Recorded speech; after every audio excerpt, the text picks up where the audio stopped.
So Joey Logano. Oh, the big crash along the front straightaway, including Stenhouse in 62 of Brendan Gaughan, the 15 of Michael Annett. So the caution comes out again. Oh, no, it'll be our 10th.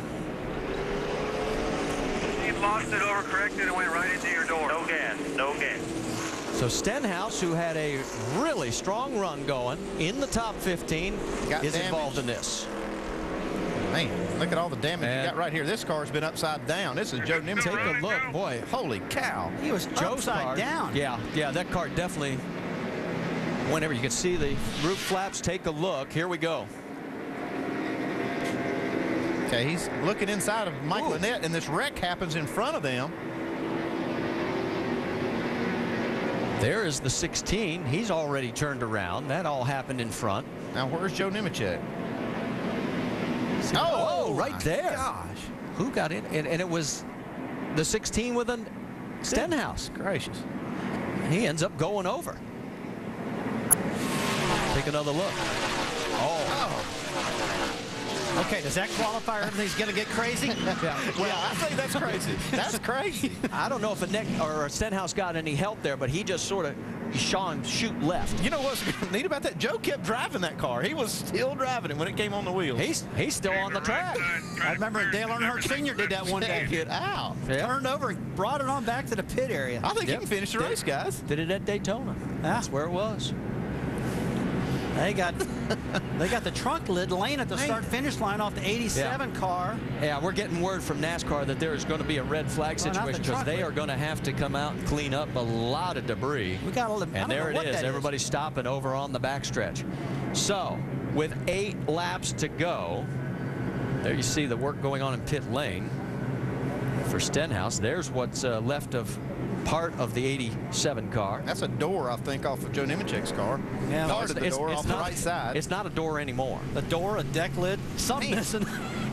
That's incredible. I tell you, Joe was driving that car the whole time. He sure was. He came back on 4 wheels, and he missed the wall on the front stretch. I'm glad he got out of that okay, good and safe, because that was scary looking, guys. It really was. Yeah, it was.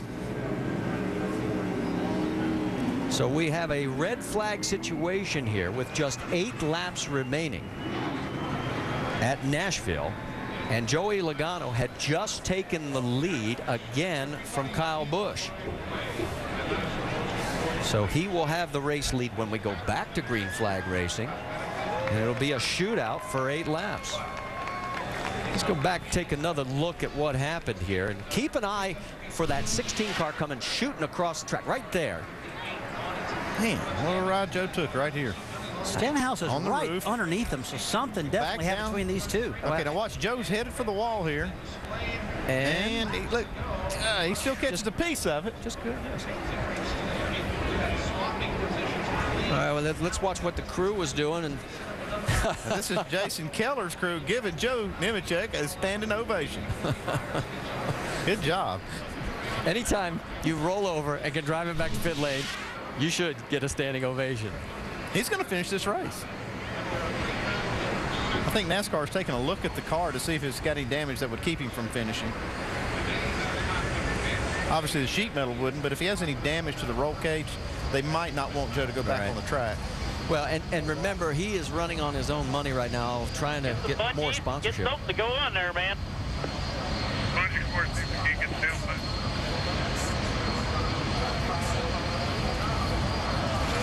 All right, well, we're going to step aside for a break. There's the top 5, and we'll find out whether Joe's going to be able to get back into this as we get one more look at it. Wow, what a wicked ride for the 87 with Joe Nemecheck.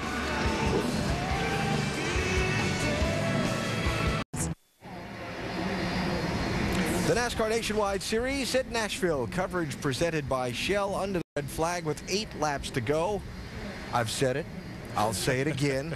You don't know what's going to happen in these things until they're over. Can you believe this? That was absolutely phenomenal. Joe Nemecheck took a heck of a ride, but like Andy and Rusty are talking about, he kept driving that thing. Wait a minute. Not the guy flipping. Logano passing Kyle Busch for the lead inside 10 to go. I'm still mesmerized by Joe Nemecheck driving that race car to the ground. But yeah, we got a heck of a race lined up here. But I think we need to keep a good eye on Brad Keselowski. I think he's the cat in the catbird seat right now, especially with this restart opportunity. If he can keep up, he might be able to get this thing to victory lane. Well, if you're liking the end of this one, there's lots more NASCAR Nationwide Series racing happening all over these United States with tickets available. It's Phoenix next Friday night under the lights out in the Valley of the Sun, then Talladega. Followed by night races at Richmond and Darlington, off to Charlotte for a night race as well. A lot of NASCAR Nationwide Series racing coming up over these next days, weeks, and months here on ESPN and live at the track. On to the red flag. Joey Logano and his crew chief Dave Rogers conversing. You've been getting some fantastic research lately. We just need one more.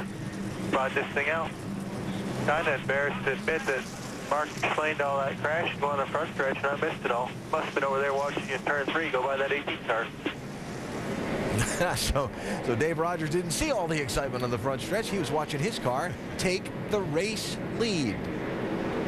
So now that the field is rolling again and we're back under the yellow flag, Joe Nemecheck's crew can begin to do some work on that 87 car. Jamie, what are they saying? Well, Derek Finley, his crew chief down here, all the NASCAR officials are here. Derek, what are they telling you? Can you guys go back out? I don't think they're going to let us go back out, no.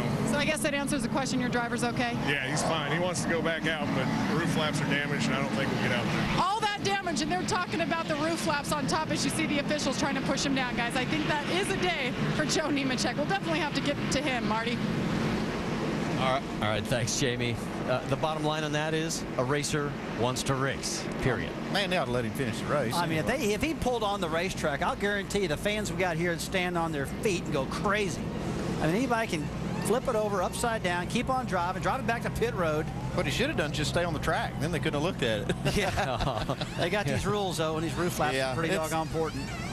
Yeah, if it gets in another incident, they don't want to make sure everything works. Well, and just in case you are joining us now, let's take you back and show you exactly what happened as the 16 shoots down and gets into Nemecheck, and there he goes.